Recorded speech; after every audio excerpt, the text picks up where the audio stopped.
Let's go ahead and get started. That's where the license plate lights are. You will need a flathead screwdriver for this job. That's the only tool you need. Let's start with the left side one.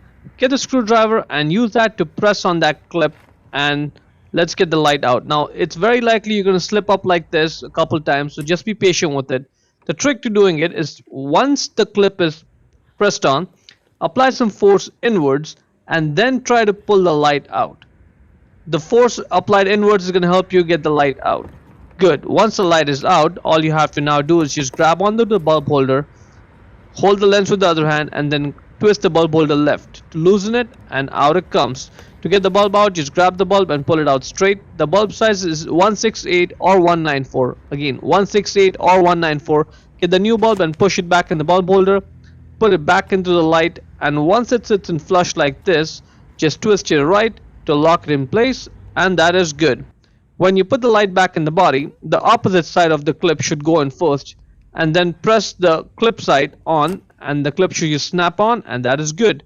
Exact same process for the right side one, no differences whatsoever. And that is pretty much it. Hope you found the video useful. Before we go, let me give a quick shout out to Naya Motors Inc. for letting us use the car today to film the videos. They are a used car dealer here in Ottawa, Canada. Check out the link in the description for their entire inventory.